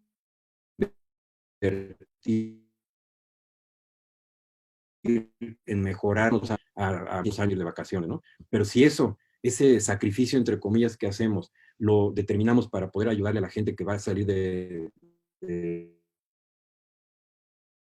eso a un chavo joven para que estudie a lo largo de toda su vida, desde la primaria en adelante, y después entre a una universidad. Eso va a transformar al país, ¿no? Si nosotros ahorita asumiríamos un compromiso absoluto y total de empezar a usar menos los carros cuando no los necesitamos usar, ¿sí? De, por ejemplo, obligar al siguiente alcalde de Jalapa a que haga una ciclovía general para que podamos utilizar la bicicleta sin que nos atropellen, eso es un paso adelante, ¿sí?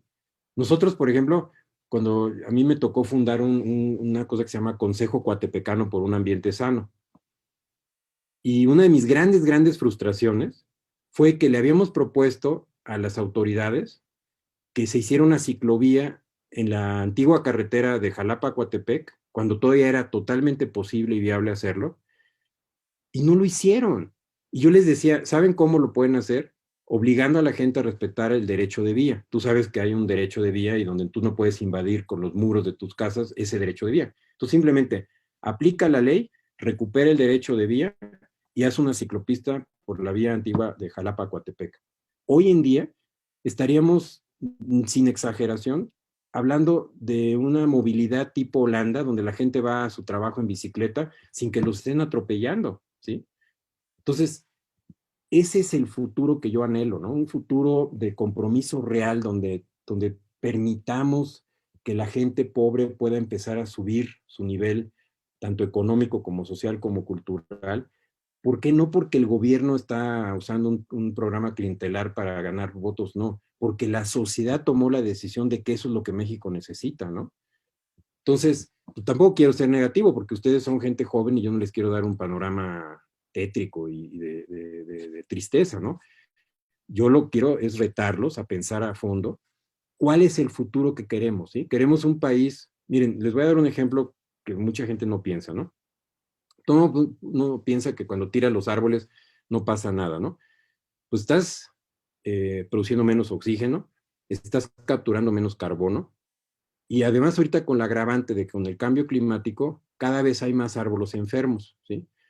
Estaba platicando ayer con un colega de que, por ejemplo, en Europa están preocupadísimos porque hay un escarabajo chiquito, un descortezador, que está matando millones de árboles, ¿sí? Todo eso la gente no lo está viendo.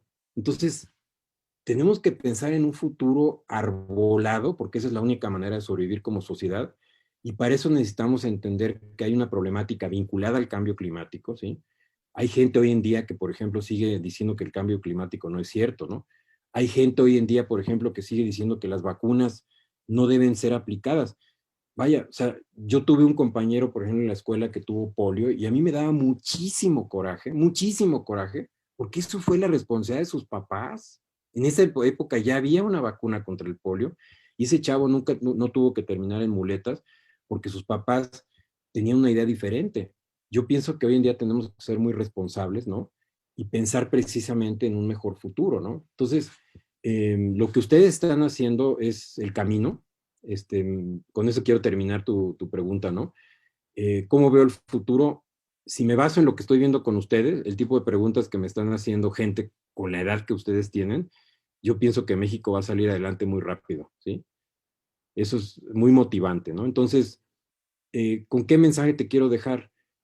No te enganches en el pasado, no compres argumentos del pasado, no pierdas el tiempo debatiendo ideas del pasado, no te enfrasques en ese tipo de debates que no llevan a nada bueno, sino obliga a la gente que quiere hablar contigo a pensar al futuro, obliga a la gente a pensar de una manera mucho más inteligente y mucho más comprometida con su país, platica con tus papás, por ejemplo, este tema que te estoy diciendo, a ver papá y mamá, ¿cómo le haríamos nosotros como familia para ayudar a que haya menos pobres en México, ¿no? Si todas las familias empiezan a analizar eso y de repente en la escuela, en las reuniones de padres de familia, empieza a haber debate sobre esto y cómo podríamos nosotros aportar a que este problema se resuelva, yo te puedo decir que México en muy poco tiempo saldría de esta bronca, ¿no? Entonces, véanlo con ganas de salir adelante, de futuro. Yo los felicito muchísimo, ¿no? O sea, realmente, ahorita pues, escuchando las preguntas que me hacen, veo que son gente pues, muy comprometida. Me impacta muchísimo que a la edad que tienen, lo digo con toda emoción, me hubiera encantado que mis hijos se comprometieran tanto como lo están haciendo ahorita ustedes. Y eso habla de que México tiene mucho futuro, porque si ustedes ven la curva demográfica, la mayoría de los mexicanos son gente joven.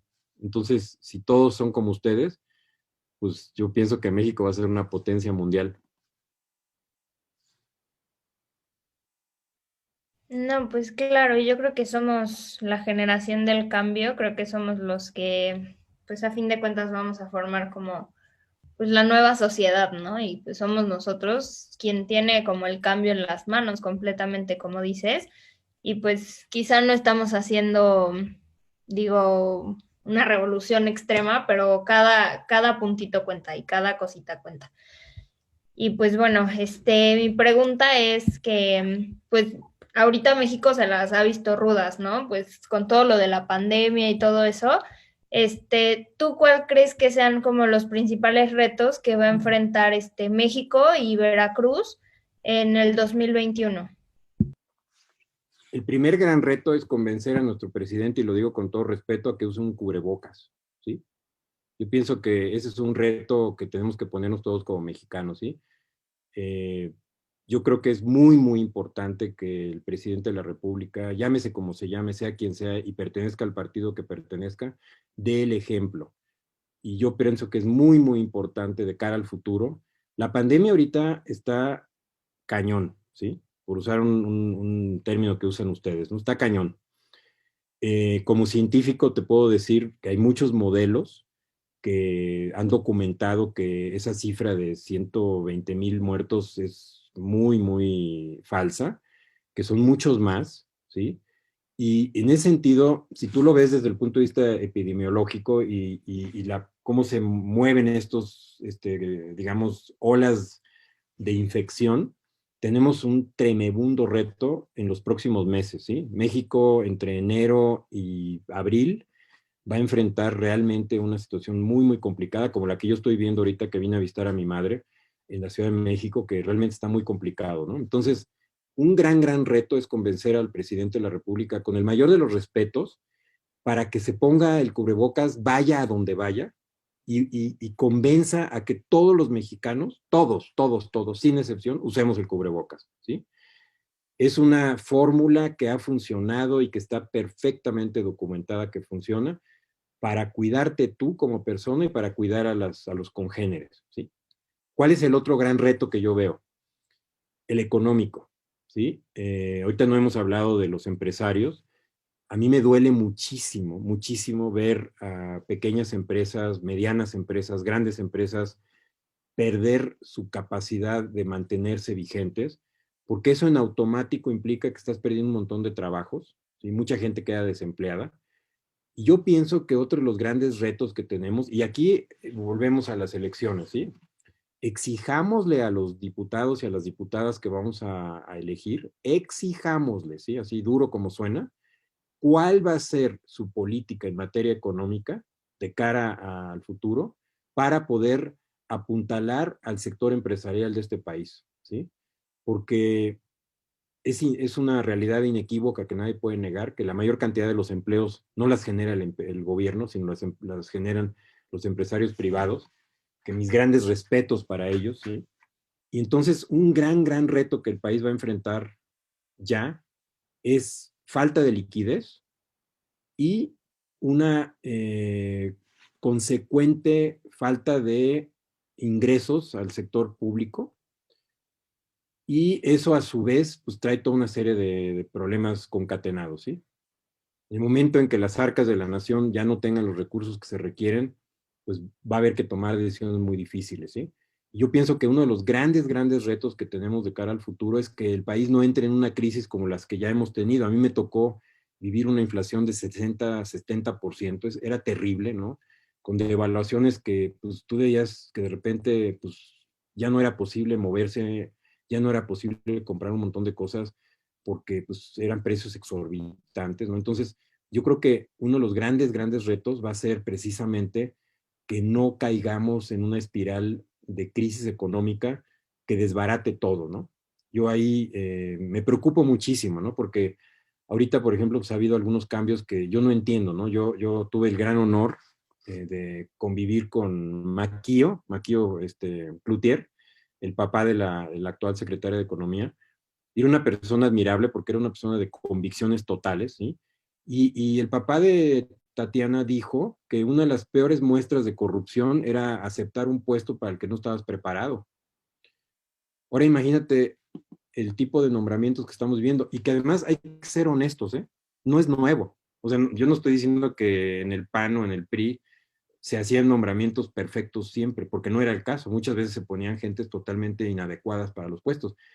Pero yo pienso que ya tenemos que salir de eso, ¿sí? Ya chole con el pasado, ya no podemos estar siguiendo hablando del pasado.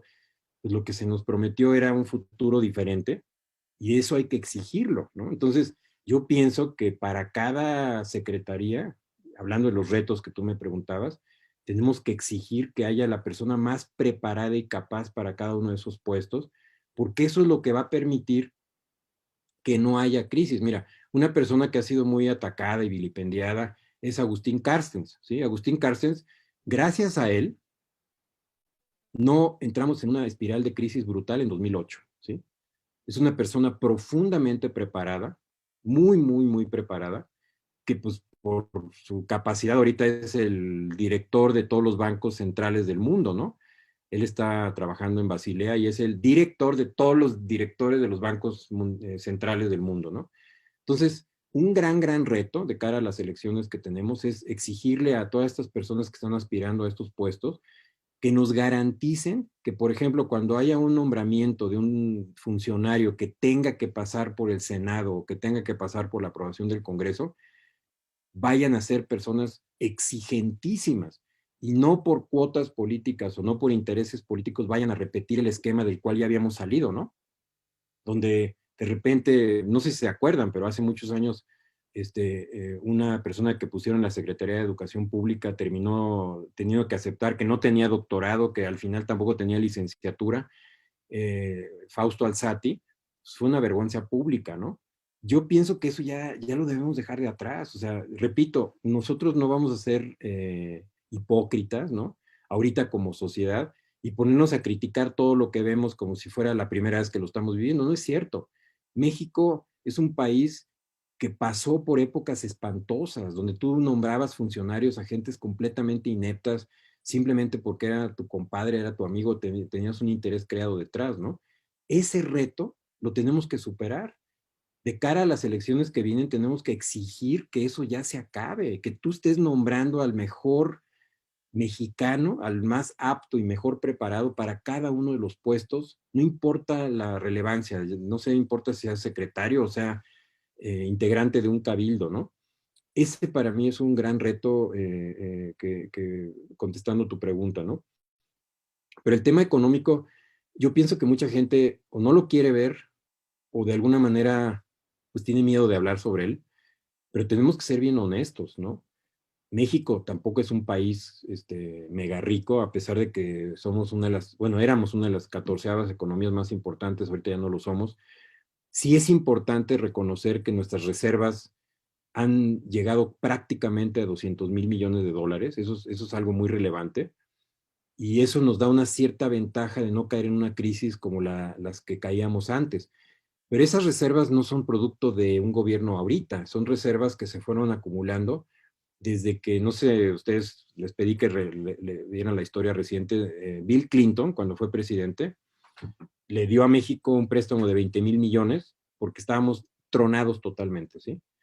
Allí fue un parteaguas. Después de que pudimos pagar ese préstamo de 20,000 millones, se empezaron a generar las instituciones que llevaron a un Banco de México independiente y que llevaron a la acumulación de reservas, viéndolo de manera muy sencilla, ¿sí? Porque no quiero que un economista que me esté escuchando esté diciendo que está hablando Martín de puras tonterías que no conoce, ¿no? Estoy hablando con todo respeto, tratando de hablar en un lenguaje que la gente me entienda, ¿no? Pero a lo que voy es que este proceso de tener 200,000 millones de dólares no es producto de este gobierno, es un producto de un sacrificio del país de muchos gobiernos, ¿no? Entonces, tenemos que garantizar que nuestra economía no se colapse y tenemos que garantizar que las empresas que ahorita no han podido superar esta crisis sean apuntaladas. México es uno de los pocos países en el mundo, es algo que yo no comprendo, que no ha querido generar un fondo de apoyo a las pequeñas empresas, medianas y grandes empresas. Eso es totalmente absurdo en un contexto internacional, cuando Estados Unidos, Alemania, Francia, Argentina, Brasil están haciendo este tipo de paquetes económicos para apuntalar el sector económico pues, más importante del país y no se esté haciendo, ¿no? Entonces, ese es otro gran reto, ¿no? El primero es un voto inteligente, calificado y bien pensado. El segundo es consolidar que la economía no se nos venga para abajo. Y el tercero es hacer una transición a través de nuestro voto hacia un país moderno, ¿sí? No estoy de acuerdo simple y llanamente en que vayamos para atrás, que retrocedamos, no estoy de acuerdo con eso. Tenemos que empezar a debatir el país de futuro y en ese sentido ustedes, si se interesan por estos temas, yo los invito a que hagan varios debates, hagan una plataforma, ¿sí?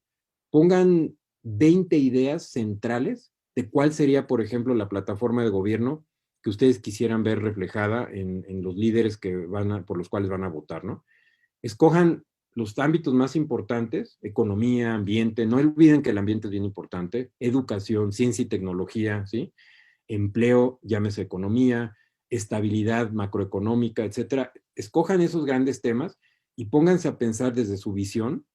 No necesitan ser expertos, tienen mucho sentido común.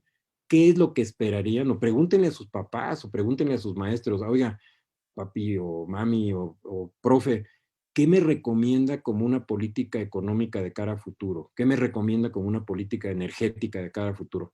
Generen esas plataformas y eso es lo que le pasen a las personas por las que van a votar. Me imagino que no todos ustedes tienen 18 años, pero sus papás seguramente todos, ¿no? Entonces, pues hablen con sus papás y que sus papás los representen a ustedes, ¿no? Y que en el voto que hagan quede esta plataforma de cara a futuro, como estos retos que te estoy diciendo, perfectamente reflejada, ¿no?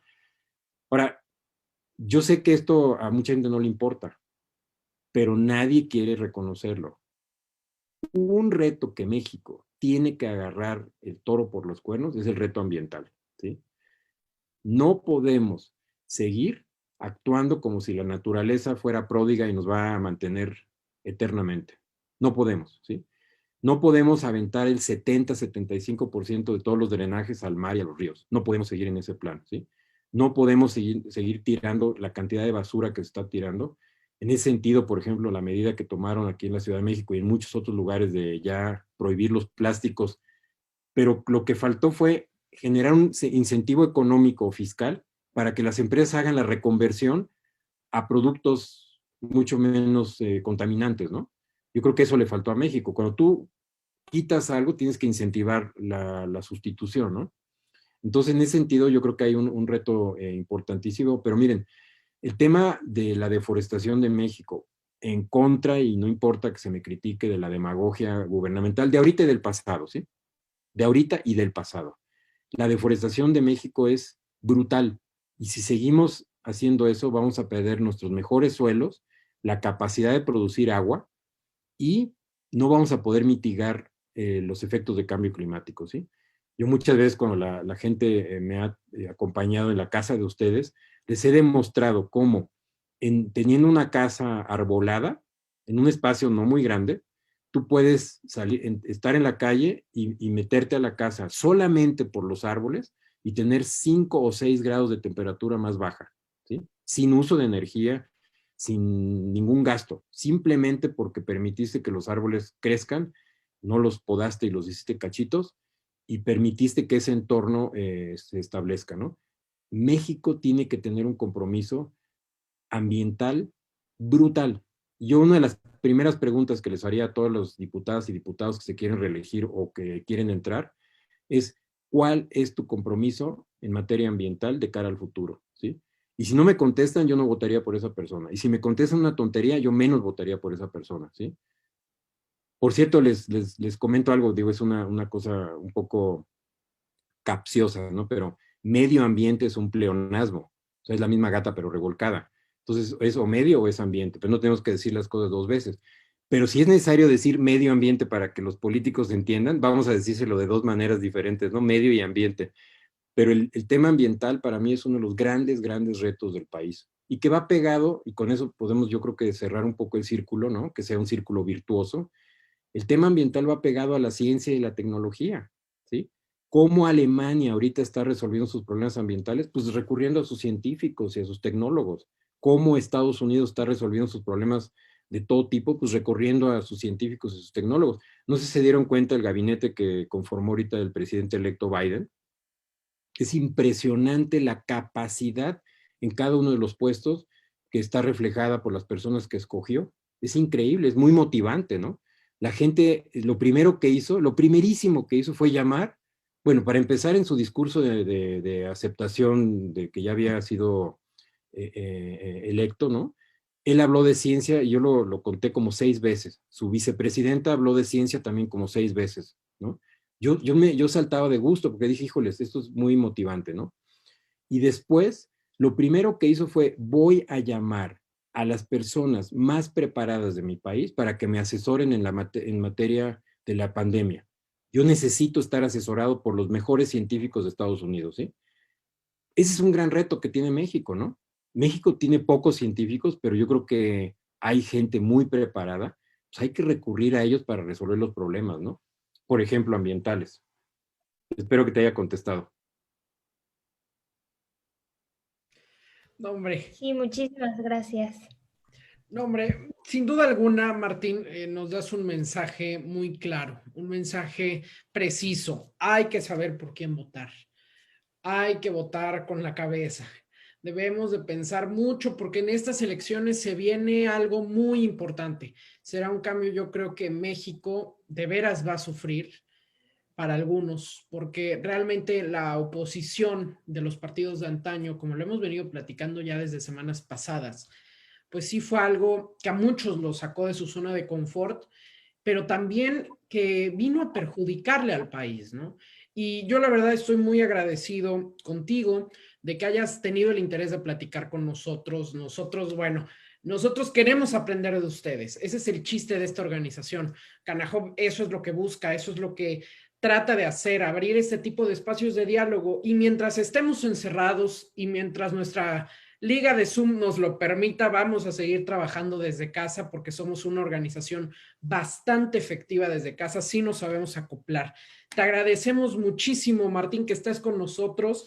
Y bueno, ya para despedirnos y ya para no quitarles mucho tiempo a usted de que nos está viendo y a ti, Martín, ¿qué rasgo? Dime un rasgo y una característica, solo uno, en una palabra, que deba de tener el siguiente alcalde de Jalapa.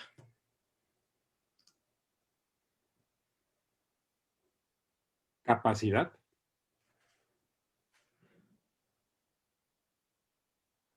Y congruencia. Capacidad y congruencia. Perfecto. Entonces ya, aquí ya lo dejo anotado para el siguiente alcalde de Jalapa, que seguramente nos va a estar viendo. Muchísimas gracias, Martín, te lo agradecemos mucho. No, al contrario, de veras, miren, mis grandes respetos, me siento mega emocionado, te lo digo con el corazón en la mano. Los felicito muchísimo y espero que tenga oportunidad de seguir dialogando con ustedes, hasta desde este foro o de otros, pero cuenten con un servidor, cuenten con una persona que cree en lo que ustedes están haciendo y que con muchísima ilusión compartiría las experiencias de vida que he tenido para que estas cosas tengan un efecto, pues, real, ¿no? Entonces, de veras, mis respetos para ustedes y también a través de ustedes quisiera mandarles una señal de respeto a sus familias, porque pues ustedes son producto de sus familias. Díganle por favor a sus padres y a sus madres que los respeto muchísimo, que los admiro por haber pues educado personas como ustedes, pero ya sus padres hicieron su trabajo y el mensaje final, Ángel, es a ustedes, ¿no? De profundo respeto por lo que están haciendo, porque eso habla maravillas de ustedes como ciudadanos, como individuos, como seres humanos, y para mí es una lección de vida lo que me llevé hoy. Me voy muy motivado y repito, cuenten conmigo para lo que sea. Muchas gracias, Martín. Y así como nosotros, aquí en Veracruz hay otros 50 y en todos los demás capítulos donde está Canajob MX, así es, porque de eso se trata. No hay que ser jóvenes políticos, hay que ser jóvenes. Las etapas son pasajeras, yo creo que los recuerdos son permanentes y realmente eso es lo que hemos aprendido a valorar este año, ¿no? Me tomo el espacio, si no les quito mucho tiempo, pues para agradecerles a todos. Agradecerles porque este año fue de muchos retos para nuestra organización. Implicó una gestión hacia todo el gabinete de este gran equipo y esta gran familia de saber adaptarnos, porque realmente fue muy complicado entrar a lo virtual y cómo nos coordinamos, sino que ya se le fue el internet a Sultanito, ¿no? Pero no me voy a poder conectar porque voy a ayudar a mi mamá al súper. Y a partir de ese 31 de enero, la historia de los jóvenes veracruzanos cambió. Y así lo vamos a seguir haciendo, como lo sabe hacer Canajob MX. Y no voy a parar yo como presidente porque me depositaron su confianza. La depositaron en el actual vicepresidente, en el secretario general, en el vocal, en el tesorero, en todos nos las depositaron. Y creo que es lo principal y me tomo el espacio por la confianza que les tengo. Y muchísimas gracias a todos los que nos estuvieron acompañando durante este año, que sin duda alguna fue maravilloso. Conocimos a grandes invitados, a grandes ponentes como el doctor Aluja, como Pati Armendáriz, Osorio Chong, José Antonio Mit, que pudieron estar con nosotros. Y muchísimas gracias a ustedes. Esto es una realidad. Y bueno, ya sin el momento, esta es la última actividad que hacemos este año. Gracias, chicos. Gracias a todos los hoppers que nos están viendo a través de Facebook Live, porque realmente pudimos cambiar la vida de muchas personas y a pesar de que pudieran haber estado tristes ese día, nosotros aquí seguíamos al pie del cañón. Muchísimas gracias a todos por su confianza, porque soy el más chiquito. Entonces creo que me da la obligación de darle las gracias. Y bueno, pues ya para cerrar, nos vemos aquí el siguiente martes 12 de enero, porque nos vamos a tomar un descanso. Mismo horario, mismo medio, diferente año, diferentes argumentos. Cuídense mucho y bueno, pues nosotros somos Canajob MX por el honor de servir a México. Buenas noches a todos. Muchas gracias. Vivimos en una época de profundos cambios, donde quedarnos parados no es una opción. Tenemos que dar el primer paso, empujar hacia adelante, avanzar, hacer que las cosas sucedan. No importa cuántos años tengas ni de dónde vengas. Lo importante es lo que tengas que decir, lo que puedas aportar y contribuir. Dejar lo superficial atrás y concentrarnos en lo que realmente importa. Vivimos en un mundo interconectado, en el cual no podemos pensar y actuar de manera aislada. Este mundo necesita de más jóvenes como tú, que asuman y ejerzan un liderazgo, con una visión global, que sean creativos e innovadores, pero sobre todo con un gran sentido humano. Hagamos pequeños cambios y mucho ruido, porque eso es lo que hará que más jóvenes se unan y cambien conciencias para crear un gran cambio colectivo. Cambios que, por insignificantes que parezcan, sembrarán una semilla, una ilusión de cambio que algún día germinará e impactará en la vida de miles de personas. Caminemos de proyecto en proyecto, de esfuerzo en esfuerzo y de éxito en éxito. Cada quien aportando en su área de expertise y conocimiento. Con un esfuerzo interdisciplinario entre todos los sectores de la población. Hagamos sinergia entre gobierno, empresas y sociedad civil, al igual que con otras organizaciones. Extendiendo la mano a todos aquellos que quieran y puedan ayudar. Bajo una misma meta y un sueño en común en el que podamos ayudar a la sociedad veracruzana, escuchando y apoyando a todas las generaciones, porque este esfuerzo debe de ser intergeneracional. Solo así podremos hacer frente al gran reto que se nos presenta como humanidad, anteponiendo el bien común al bien personal. Pero para todo esto, debemos de caminar juntos, en una misma dirección, sin dejar a nadie atrás. Veracruz y México te necesitan más que nunca. Canajope MX, por el honor de servir a México.